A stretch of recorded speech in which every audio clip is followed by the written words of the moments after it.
it's Cristina Bolling with the Charlotte Ledger, and you're listening to the Charlotte Ledger podcast. We talk with Charlotte leaders about important and interesting issues.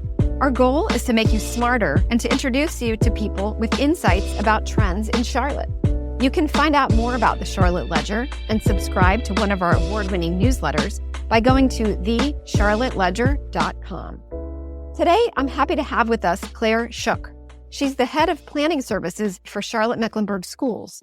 Her department oversees everything from student assignment and school boundaries to enrollment projections and impact statements when developments are being proposed. She joined CMS in March of 2022. Claire, thanks for joining us. If you can tell us a little bit about you and, your background and what kind of work you did before coming to CMS and what drew you to this role. I'm originally from the Netherlands, so I grew up in Europe, and that's where I started my education and was very lucky to go to a school with a good mix of people and get a good quality public education. And then I actually did international baccalaureate diploma. So the last 2 years of high school at an international school in Singapore, I was able to get a scholarship to attend the United World College. And there are about 15 or so schools like this in the world where they try to bring together students from across the world to learn together in addition to doing the academic component of IB.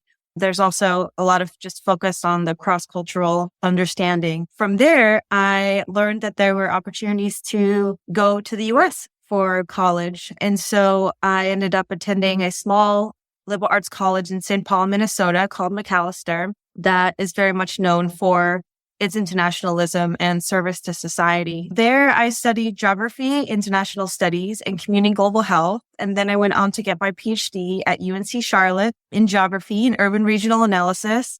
And so that's what originally brought me to Charlotte. I ended up in a wonderful department with people doing community engaged research in the Charlotte-Mecklenburg area around health disparities, neighborhood change, demographic change that was happening here locally, and really started digging into pretty much a decade of projects focused around these topics, anywhere from health equity and health access to immigration and demographic and cultural changes and shifts that we saw, to housing affordability and housing changes that we're seeing in the urban environment, and working in collaboration with a variety of different local partners such as the Levine Museum of the New South and Atrium Health and Camino Community Center and Latin American Coalition. I was also teaching undergraduate and graduate students at UNC Charlotte. This opportunity came along and I didn't really know that a position like this existed, but it seemed to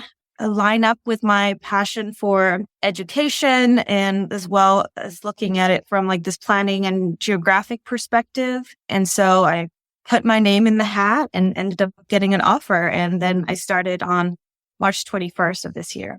So you were not a stranger to the geographical scene here, the social issues that it was facing and things like that. I think that helped a lot coming into this role.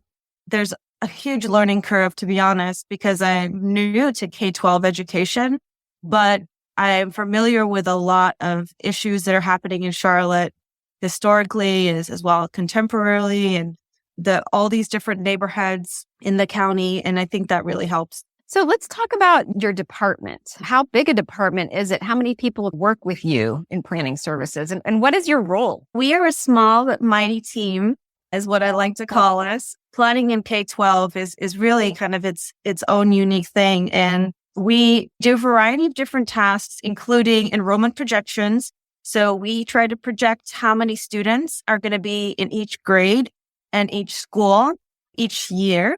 And that is very helpful in terms of financial planning and staffing allotment. We work with local municipalities. If there's rezoning requests, then we provide an impact statement on how this new development is going to impact the local public schools. We do all the redistricting, or if there's a new school or if a school needs relief or if there's a shift in programs or anything where a boundary might need to be changed, we work on that, both on the geographic and the spatial and data analytics component, as well as the community engagement and getting input from people and different stakeholders on that process. And then there's a variety of different additional tasks that we have that kind of come up where people ask us questions and ask for data, all the maps for the districts we produce. And those obviously need to be updated at least every year as schools change, as the political district board boundaries change, as the learning community districts change, all those kind of things. Also, right now, we're working on a comprehensive student assignment review, which happens every 6 years. You said that your team is small and mighty. Can I ask how many people it is? Yes. So we have Carol Gaston, who is our planning technician, and she has been with the district for about 25 years. And she is wonderful. She knows all the schools and knows a lot of people. She is a graduate of CMS herself. And so she is really great to have as our long timer. And then the rest of their team is really new. So we have Arti Sharma, who's a planning specialist who started in March, like myself, with a master's in planning and a background in transportation planning, and has been doing some great work. We had a recent hire in July, Frances Lane, who was doing planning for Cabarrus County School District. And we were able to get her to come and work on our team. And then we have a data specialist, Christy Carter. And so we've been growing lately and just strengthening our team. And I think that's really going to help us do some great work. I think when a lot of people think about your department, they think about like boundary assignment, student assignment, and, those decisions about what neighborhoods, what students go to what schools. I was wondering if you could just break down how, when you are drawing a new boundary line, let's say for a new school or shifting based on where growth has been, how those decisions are made. What are all the steps of the process? There's a lot of steps in this process, and that's why we usually start about 2 years before actually the change would be made, just because not only in terms of drawing that boundary, but then that boundary decision needs to be made a long time before a lot of other decisions can be made regarding the staffing of the new school, for instance, if it's a boundary drawn around a new school. But basically, there's 4 main board priorities that we strive for, and it's minimizing home to school distance. It's keeping in feeder patterns intact. So having students stay together from elementary to middle and middle to high when possible, achieving socioeconomic status diversity, and then the utilization of our facilities and buildings, maximizing that so that we don't have schools that are overcrowded or underutilized. The boundaries also have to be contiguous. So we cannot pull, for neighborhood schools, we cannot pull students from different parts of the county or start drawing islands. There has to be at least 3 open public engagement sessions, at least 1 public update, at least 1 board hearing, so that the public can come and speak with the board and share their preferences. Then ultimately, like I said, we need to tie it back to those board priorities. What that looks like in reality is that we come up with a couple of scenarios of what these new boundaries could look like. Then we run the data based on those different board priorities to see how they weigh up against each other.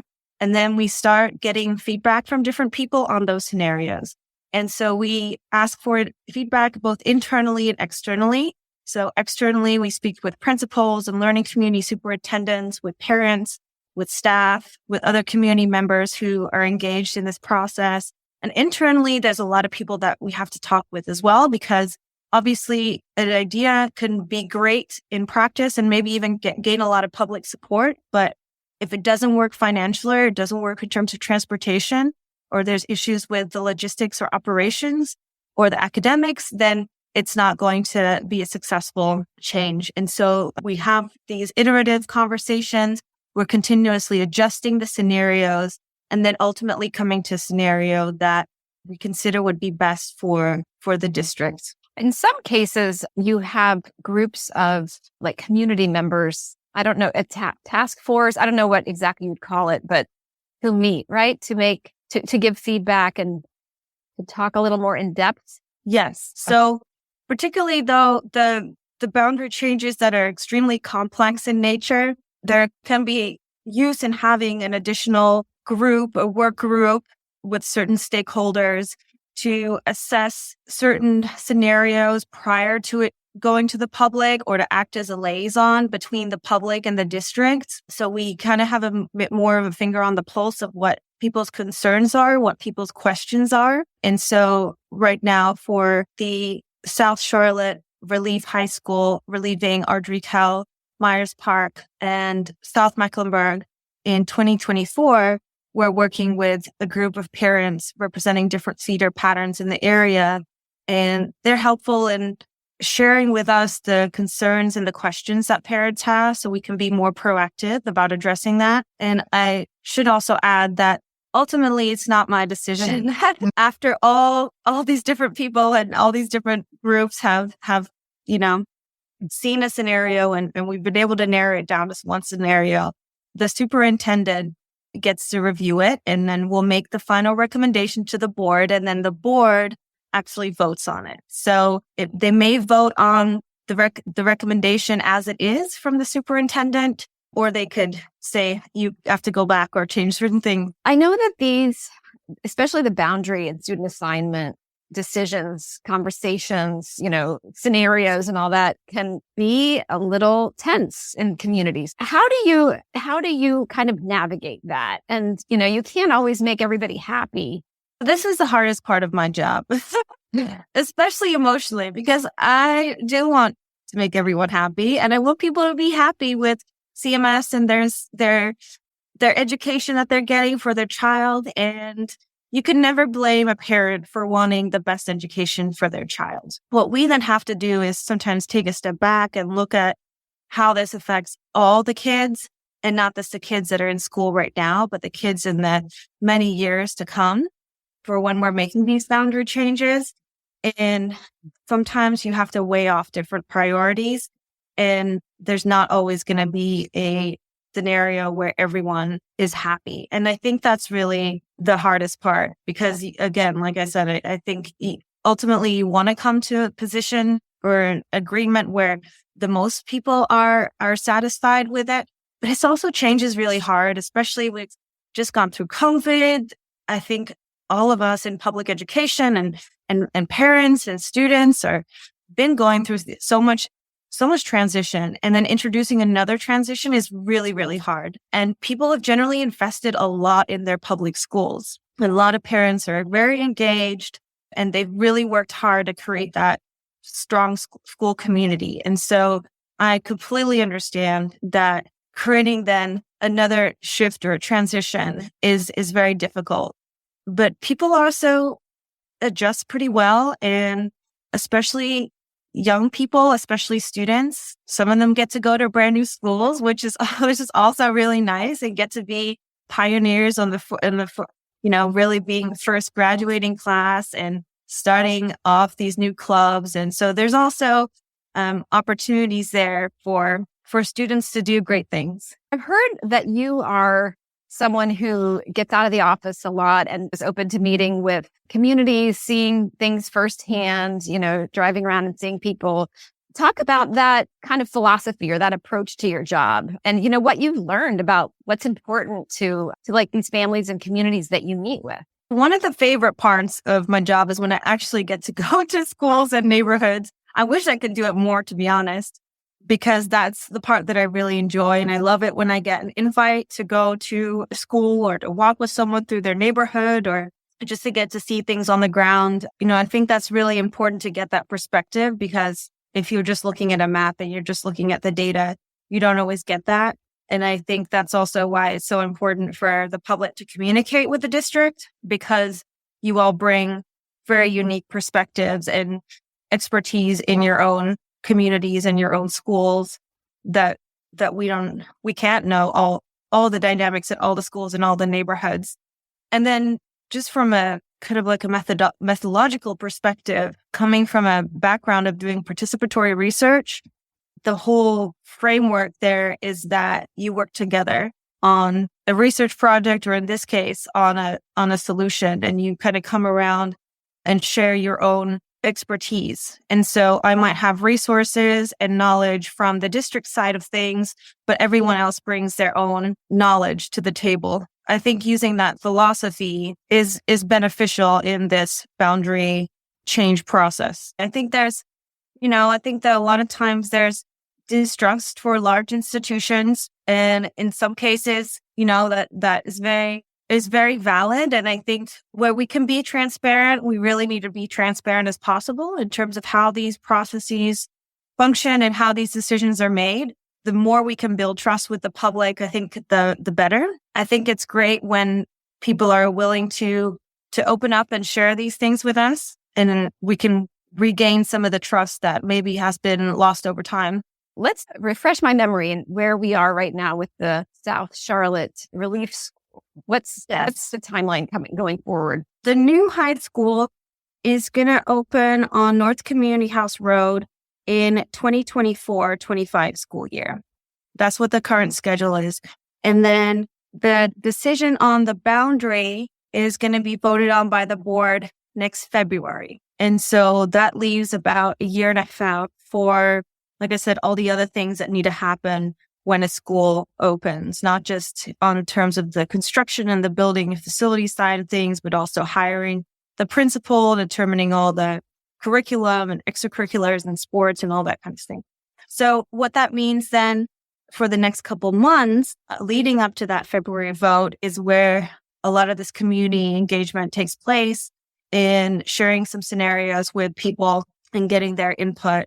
And so it's going to relieve Myers Park, South Mac, and Ardrey-Kell. How exactly those boundaries are going to shift is still up in the air. So we're having small group conversations with people across this area, having a larger public meeting, probably early January, as we've done all these other smaller group meetings, and we're leading up to that final recommendation.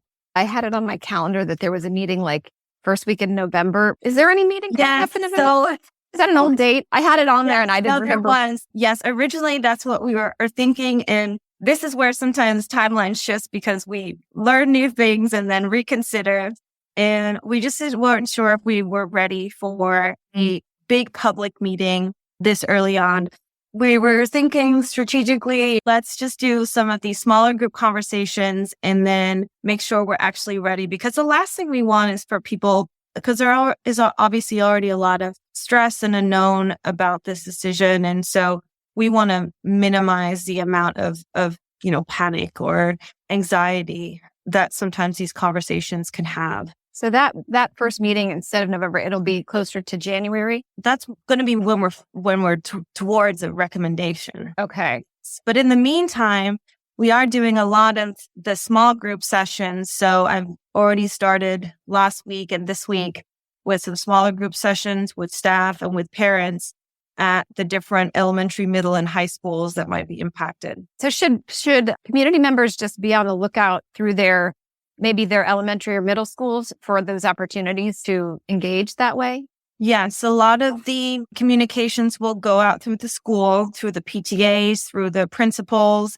If you're not associated with the school, you are still very much welcome to be part of the process. And we also speak with HOAs. So we can do that to come and speak with your HOA, for instance, or if you want to get a group of community members together, then we can do that. We're working on a survey and that's going to be pushed out widely. And we want to also get input from students in this and speak with students because obviously they're the ones who are going to be moving schools, some of them. That will also allow people to participate who might not have time for a full meeting, but still want to weigh in. What about the small group sessions? How can someone who maybe doesn't have a child in school find out about those? So they will be going out through the schools, as I mentioned, but they can also contact me if they want to set something up. And when we will also have the large public meeting early January, then is also a great opportunity for anyone who's interested in the topic to participate. Will there still be time to have input and possibly have things go one way or the other? Or will it be kind of decided already? There'll definitely still be time for input. It's hard to predict exactly how it's going to go because it's such an iterative process and because we don't know exactly what it's going to look like. It's possible that we come to an agreement or some type of scenario that could potentially work and meets the board criteria sooner rather than later, or it could be something that's really in the final hour, we're still going back and forth between 2 or potentially even 3 options. So it's hard to say right now, having just gone through the boundaries for 3 new elementary schools that are going to open in 2023. Some have just been more straightforward than others. I had heard talk about potentially building a new middle school in South Charlotte. And I know that by adding Ray Farms, that took a lot of pressure off of Community House. But, clearly the area is growing still really fast. So I know the thought is that's going to be, again, overcrowded at some point. Can you talk a little bit about if there's anything new there in terms of the middle school for South Charlotte? Yeah. So as you know, South Charlotte is growing so rapidly, especially in certain areas. And then there's upcoming development happening in the Valentine area with Valentine Reimagined. And so we're working on finding a good set of land for that new middle school, because that's we have some great people who are working in real estate and facilities, and that's their job, is finding the land and purchasing the land, making sure it's large enough for a new school in the area. And that will probably be relieving Community House and J.M. Robinson because they are overcrowded. And so we are still waiting on a lot of the details for that, but we're hoping to move that forward in the next couple of years as well. So we're doing this comprehensive review. And with that, there's a couple different components, and we pull them all together to make sure that we're looking at things comprehensively, because you can't have a strong program without having the building and the facilities for it, and vice versa. So on one hand, there's going to be a capital investment plan, and we're taking a look at all the facilities in the district and using a environmental index, ranking them in terms of where the most dire need is for either a renovation or a rebuilding of the facility. And that is going up for a bond vote, a public vote in November of 2023. We're also taking a look at our different magnet programs. So Walter Hall, who's the director of magnet programs, is overseeing that component and taking a look at, say, our language programs, our IB, our Montessori. How well are they doing? And do we need to move any programs around? Do we need to add any programs? Do we need to consolidate programs? And taking a broader look at that, not just from the data side, but also what we're talking to families and students who are in these programs to make sure that we're getting their perspectives. And then there's the student assignment component of that, where I'm looking at all the schools and thinking, where do we potentially need a boundary change? And a boundary might be changed if there's a new school, for instance, like we talked about, but also to maybe shift students from an overcrowded school to underutilized school. So this every 6-year process, is this the 6th year? Yes. Yes. This is what's happening right now.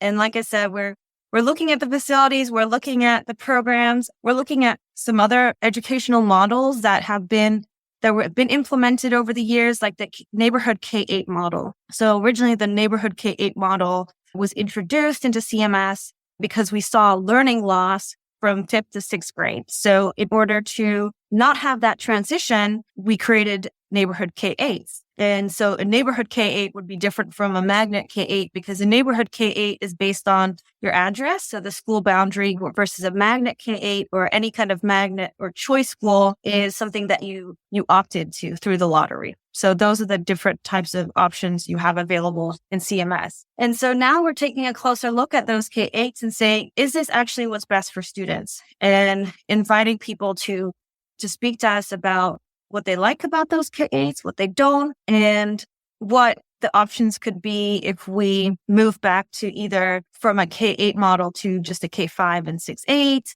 or if we turn some neighborhood K-8s into magnet K-8s. And so really all depends on what the options are with that particular school. But these are just some of the things that we are putting out there and getting feedback on from people. And so we've been doing a variety of different, both in-person and Zoom meetings, and people can go onto cmsbondconstruction.com if they want to learn more about this. So there you'll see an overview of the capital improvement plan.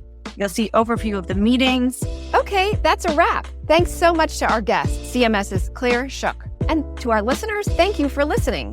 The Charlotte Ledger podcast is produced by Lindsey Banks. You can find out more about the Charlotte Ledger at thecharlotteledger.com.